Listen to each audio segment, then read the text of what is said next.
You know, after more than 30 years of caring for patients over 50, I've realized something. Our kidneys are like quiet companions. They never ask for anything, never complain, until the day they're too exhausted to keep going. And by the time they speak up, it's usually already late. I remember one of my patients, Paul, 68 years old. On the very first day we met, he told me, "Doctor, I always thought kidney failure was something that happened to unlucky people. I never imagined it was happening inside my own body." He had no idea that for years, his blood pressure had been just a little higher than normal, his blood sugar kept fluctuating, and his meals were saltier than he realized. All those tiny choices were slowly chipping away at his kidney function day after day. When the kidneys get tired, they don't hurt, they don't scream, they don't beg for rest. They simply filter a little less, and then a little less again. And one day you look back, and half their function is gone. What troubles me most is this: rapid kidney decline isn't fate. Most of it comes from things we can control: blood pressure, blood sugar, body weight, eating habits, and even something as simple as taking medications on time. I'm not sharing this to scare you. I'm sharing it to remind you that the body always whispers before it breaks. And if we learn to listen, we can protect our kidneys for many more years, long enough to enjoy the life ahead of us with clarity, peace, and strength. Throughout my career, the two silent destroyers I've seen behind most fast-progressing kidney cases are uncontrolled high blood pressure and uncontrolled diabetes. They don't cause sudden pain. They won't make you collapse. They just quietly damage the tiny blood vessels in your kidneys every day, every hour. I once told my 2-year-old patient, Linda, "Your blood pressure is like water pressure in a pipe. When it's too high, the pipe wears out. And the kidneys, delicate as they are, take the hit first." Many people tell me, "Doctor, I'm only a little high. It's not a big deal." But if that little high goes on for years, the glomeruli, those microscopic blood-filtering units, become thicker, stiffer, and eventually scarred. Once they scar, there's no going back. High blood sugar works differently. It's like dissolving sugar in water and letting that sugary liquid run through your filters all day. Too much sugar damages the membrane, letting protein leak into the urine. That's why I always say, protein in the urine isn't just a sign, it's the kidney's alarm bell. And Linda is the perfect example. When she discovered protein in her urine, it scared her enough to make a change. 6 months later, her protein levels had dropped by half, and her face looked brighter, more relaxed. What I really want to say is this: we can't make ourselves younger, but we can slow things down. Slow kidney decline. Slow aging. Slow the silent damage happening inside us. And often, it all begins with the smallest things: checking your blood pressure regularly, managing your blood sugar, cutting back on salt, taking an extra 5-minute walk each day. Small changes, but they save your kidneys for years. When people talk about kidney failure, most think only about blood pressure and blood sugar. But there's another sign I always consider an early warning siren: protein in the urine. I often tell my patients, when protein leaks into your urine, that's your kidney crying without making a sound. I remember a man named Harold, 66. He felt fine, no pain, no symptoms, but a routine test showed a very high level of protein in his urine. He looked at me and asked, "Doctor, I feel normal. How can this be happening?" And I told him, "Your kidneys don't know how to cause pain. This is the only signal they can send. Protein in the urine isn't just a symptom, it actually accelerates kidney damage.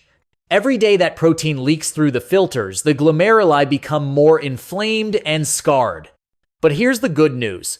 Controlling it can dramatically slow kidney decline. Harold changed his diet, took his medication consistently, and in just 3 months, his protein dropped by nearly 40%. When he came back, he smiled and said, "I guess a few small changes really did save my kidneys." And then there's another silent enemy: smoking. Nicotine tightens the blood vessels in the kidneys, reducing blood flow and speeding up scarring. I once looked at a kidney angiogram of a long-term smoker. The vessels look like dry, brittle twigs. And of course, salt. Most Americans eat far more of it than they think. Just 1 extra teaspoon a day can raise blood pressure, and when blood pressure rises, the kidneys suffer quietly but deeply. I once told a patient, "Salt doesn't hurt you right away. It wears you down, the same way ocean waves slowly carve into rock." And then there's a factor many people underestimate: weight. Obesity increases pressure inside the kidney's blood vessels and can double the speed of kidney decline. Add high cholesterol to the mix, and the kidneys end up filtering a thicker, more inflammatory bloodstream. Our body don't betray us. They simply reflect the way we treat them. And with the kidneys, this truth is sharper than ever. Another factor often overlooked is past kidney injuries. I've met dozens of patients who said, "Doctor, I had a kidney infection when I was young, but they told me it was cured." Yes, they recovered, but the kidney never truly returned to 100%. It's like a cracked piece of glass. You can glue it back together, but the fracture lines are always there. And over time, with pressure from high blood pressure, high blood sugar, salt, and weight, those cracks can spread. I remember a patient of mine named Gary, 63 years old. Years ago, he went into septic shock and needed some very strong medications. He thought he had put all of that behind him, but once he turned 60, his kidney function dropped faster than anyone expected. He sighed and said, "Doctor, I had no idea my past would follow me this far." I put my hand on his shoulder and told him, "It's all right, Gary. We can't change the past, but we can always change the direction of tomorrow." And that brings me to the last piece of the puzzle: your mindset and how well you stick to treatment. It sounds simple, but it's one of the biggest factors in how fast kidney disease progresses. I've followed hundreds of patients over the years. Those who check their blood pressure regularly, take their medications on time, and show up for follow-up visits almost always lose kidney function much more slowly. Those who skip pills for a few days, stop medication because they feel fine, or avoid follow-up appointments, almost always decline twice as fast.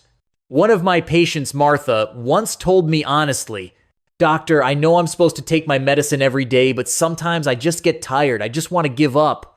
I looked at her and said gently, "Martha, your kidneys haven't given up on you. They're working every second. Treat them like the lifelong friend who has never left your side." She stayed quiet for a long time. And from that day forward, she never missed another dose. You see, nothing in this journey is just an issue or just a factor. It's a story about how we live, how we care for ourselves, how we speak to our own bodies. My friend, if you've watched this far, I want you to place your hand over your chest for a moment. Feel your heartbeat soft, steady, faithful. That's exactly how your kidneys work every day, quietly, patiently, without a single complaint. I truly believe the human body is a miracle. It never abandons us, even when we unknowingly abandon it. And our kidneys, 2 small organs tucked deep in the back, are the clearest proof of that quiet devotion. In my decades of practice, I've seen people who were told they'd need dialysis soon, but they turned things around. They cut down on salt. They walked more. They took their medications consistently. They drank a little more water, smoked a little less. Just small steps, yet their kidneys slowed down, stabilized, even held steady for years. And they lived healthier for 10 years, 15 years, sometimes longer. Not because of a miracle, but because they finally chose to love their bodies, truly love them. I know that after 50, each of us carries our own weight, our own fears, the worries we rarely talk about. But please remember this: you deserve a healthy body. You deserve longer years, happier years, freer years. Let everything you learn today be a gentle reminder. You still have time. You still have choices. And your kidneys are still waiting for you to treat them with just a little more care each day. If this video has helped you, don't forget to hit that subscribe button so I, Dr. James Carter, can continue walking with you on this journey toward a healthier, deeper, more meaningful life. I'll see you in the next video. Wishing you peace and strong, steady kidneys.